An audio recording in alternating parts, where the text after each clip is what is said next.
In the famous line, you say, "I'll never let you go, Jack." But you do. I lie. I fully lie. He just should have tried harder to get on that door. Totally enough room, right? I mean, we could sort of reenact it now because this door...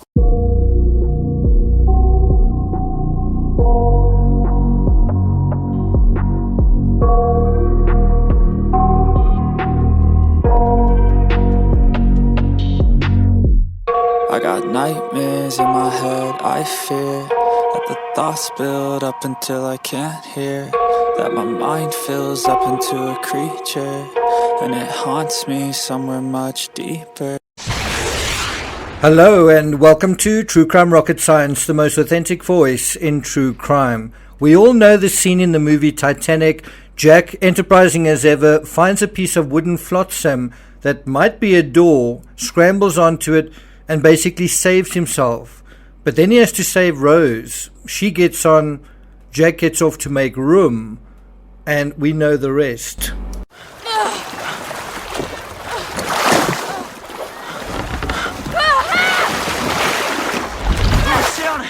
Stay on, Rose. After pledging to never let him go, Rose lets him go. Jack stays in the water, freezes, and dies. Mythbusters later went on to prove that there was a place for Jack after all, and that Jack and Rose could have survived if they made more of an effort. But James Cameron, look, it's his movie, he reminded critics of the script and that the flotsam wasn't a door, but an ornamental fragment in the ship set above the door. This is anchored in the actual history of the Titanic. So have a look at this. This was the largest fragment recovered from the ship. According to Insider, quote, Irish news outlet The Daily Edge dug even deeper and found out that if you go to the Maritime Museum of the Atlantic in Halifax, Nova Scotia, you can view the largest fragment of debris recovered from the real Titanic. And I've since heard that I think they found something else that perhaps was part of the hull. But I'm talking about something that was floating, something that could be used as a way to stay alive, that was recovered from the Titanic, right? And so according to Insider, the piece is a very familiar looking bit of intricately carved wood taken from just over the door to the first class lounge on the ship. And so it wasn't a door at all. It was the wood paneling above the door, end quote. Now, according to Insider and according to Physics 101, quote, to survive, the estimated weight of both Jack and Rose plus the intricately carved wood piece they floated on would need to be sufficiently buoyant. Unfortunately, the size of the oak debris coupled with the weight of a sodden and hypothermic Rose on top could work, but not if you added Jack's additional weight to it. And since the Maritime Museum has confirmed that the original wood paneling was indeed oak, well, this solution makes the most sense. Obviously, in order to find out the buoyancy of this material, you need to know what kind of wood it is. Meanwhile, others have suggested that Rose remove her life jacket and attach it to the oak debris, giving it additional flotation. The bottom line is that no matter what happened, the maximum number of lives that could have been saved in this scenario was just one, Jack's.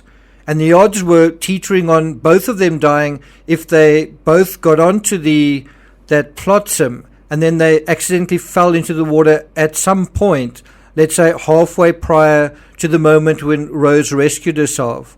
One can tell that she only just barely summons enough energy to do that. Had they overbalanced and fallen into the water just one time, well, we could have lost Rose as well. Now, we've spoken about this idea of Titanic ramming into the iceberg. That is one potential way of saving everyone, including even the ship. But what if we could wave a magic wand and bring about a different outcome in a different sense? So let's forget about the ramming the iceberg, and everyone is now in the water. And is there a way to change the outcome given the situation of the aftermath? Is there a way to perhaps change the reactions of the passengers and crew on board? Well, if we can do that, hundreds of lives could be saved. And so one simple strategy would be climb on the iceberg and use that as a kind of lifeboat. And how could that change the outcome? Before we get to that in more detail, if you haven't already subscribed to the channel, please do. I'm going to be following this foray, obviously it's away from the Titan coverage, to do one more episode, but a really interesting one, 22 shocking insights in terms of the Titanic. I'm going to be doing that as the final analysis, and then we're going to continue some of the news that has been coming out regarding the Titan submersible. If you're enjoying this episode, please like, share, leave a comment. You can also hit the thanks button, and let's get started. So let's talk about the iceberg scenario. Now, I realize this is fanciful. This is a thought experiment. The movie Titanic is also fanciful. It's a story within a story. And so what we're really trying to do is think about a situation. And who knows, God forbid, one of us might be in that situation one day. But if you think about it, you're at least forewarned psychologically. So can you imagine if you travel through time onto the Titanic, and of course, if you aren't able to change its history, that's part of the rules in this fictional scenario. Well, if you can't change that history, you are going to die a horrible death yourself. So what do? Try and make it real. You in a time machine, you on the Titanic yourself. You know what's about to happen. What can you do to change the outcome? So imagine you're allowed to take anything back in time with you, except a flotation device. You can't take a lifeboat. You can't take a wetsuit. So what do? Well, imagine if you could take a cinema back in time. And imagine if you startled the crew and passengers with showing the movie Titanic on the night that Titanic sank, say 4 to 5 hours prior. And the doors were locked so that no one could go out and turn the damn ship's wheel. In this scenario, assuming people would stop blubbering long enough to hear anyone talk, in other words, oh, I'm going to die, you could say to them, look, let's figure this out. And you want to inform them that in history, all things being equal, there are only 20 lifeboats on board. And although they could carry almost 1,200 people, only 700 would ultimately make it onto those lifeboats. So just there, you can potentially save 500 lives. That's almost as many as saved themselves. Okay, but what about the other 1,500 Roses and Jacks for which there's absolutely, definitely no space, except for one piece of oak wood paneling?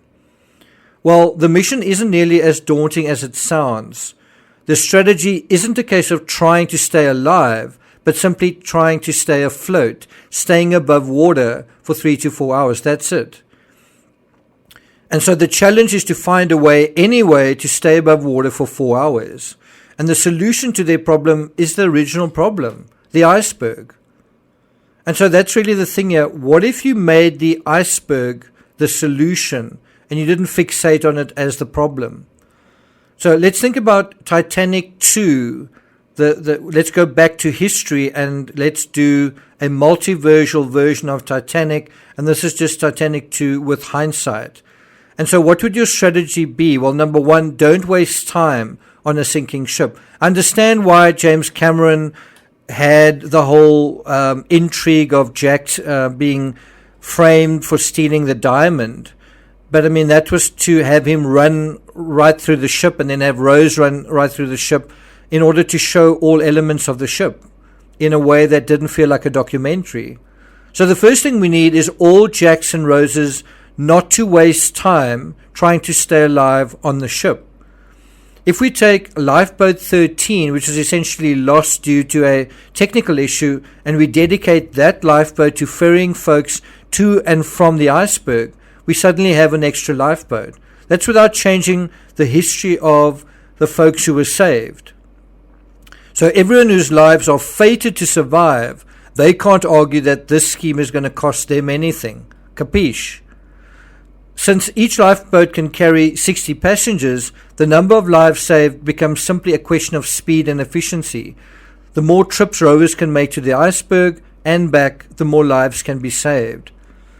And so in scenario A, if the anchor is dropped, and it's a really heavy anchor, I think it took 20 horses to move that anchor by cart the 2 miles from where it was made to the ship.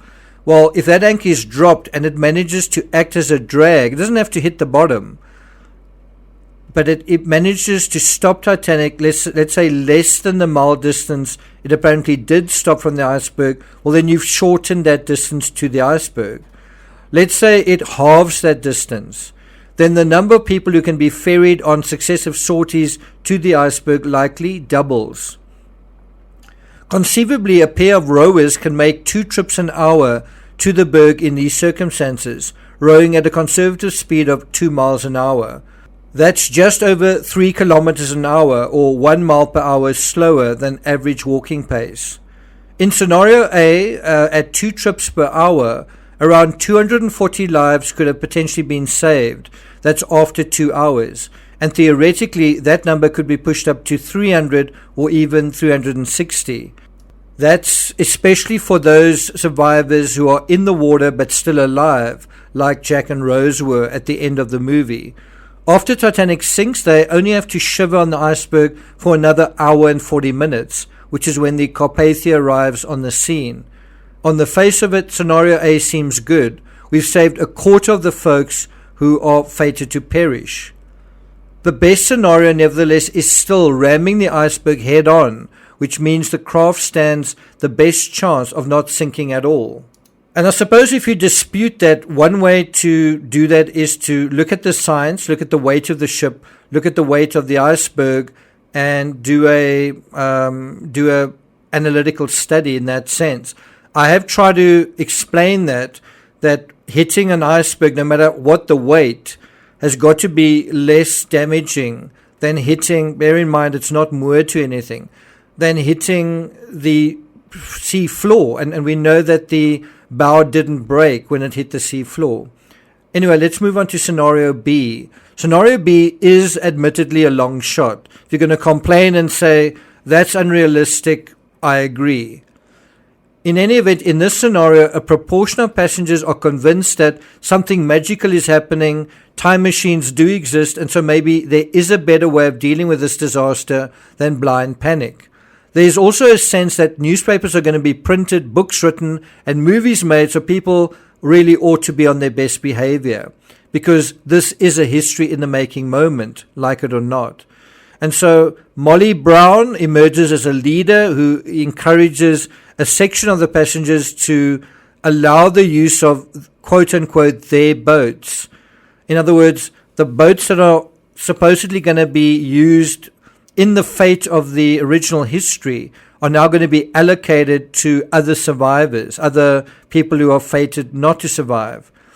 And in other words, these boats are going to be lowered with people from the third class and taken to the iceberg until the moment that the first class passengers feel, okay, we're ready to leave the warmth and coziness of the ship. In this scenario, we could have double the survivors of scenario A. The only limit now becomes the carrying capacity of the iceberg. In theory, if one imagines it as the summit of a mountain, it can also be carved to order. You can have steps or seats cut into it by the passengers who are already on it early on. The spades used to fuel the steamship's boilers can now be used to fashion the berg into a comfortable igloo.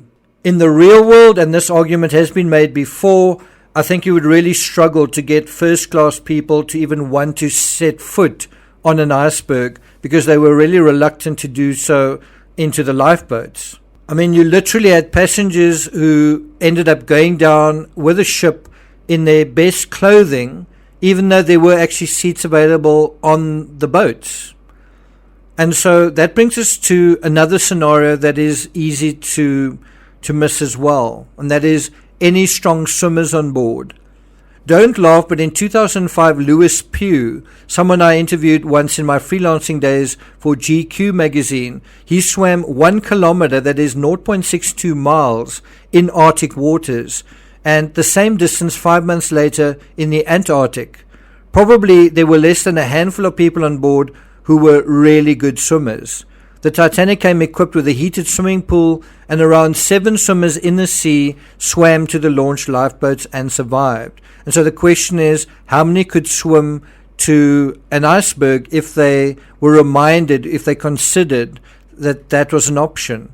Now, before you snigger and say that that is an impossible scenario, there apparently was a man who said that he paddled water for something like 2 hours and survived. So there is actually a precedent for that in the law of the Titanic. And I'm going to be talking about him a bit more in the 22 shocking things you didn't know about Titanic episode.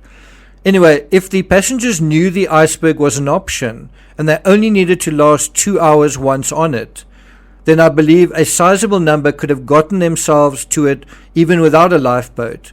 Remember, holding onto the panel motionlessly, the way Jack was doing, was no way to prolong one's life. Moving as if your life depended on it would be far more effective. And so swimming in that very cold water was one way of keeping oneself warm. According to Encyclopedia Titanica, 31 crewmen said they were in the water after Titanic sank. Almost 80 passengers and crew were found who said they'd been in the water. So again, there's precedent for what I'm saying isn't that unrealistic. By the way, I was in the same situation myself in the early 90s. I was swimming in rough seas off Clifton Fourth Beach, Cape Town. 1 mile out, the sea was between 9 and 11 degrees Celsius. Warm compared to the North Atlantic, but I had a very low body fat then, about 7%. Even when I felt I couldn't go any further, by continuing to move, I survived without lifeguards or lifeboats. But I suppose I've got to say I was and I am quite a strong swimmer. And that brings us to a critical question. You may ask, how did they know this was the iceberg that struck Titanic? If we're going to make a decision in which lives are at stake on an iceberg, well, we need to know more. We need to know that it's more than a hypothetical. We need to know that what it looks like. I mean, is it a sheer block where it would be impossible even to get onto? And so how do we know that this is the iceberg that struck Titanic? Well, because of telltale smears of red hull paint on its sides. Did you know that?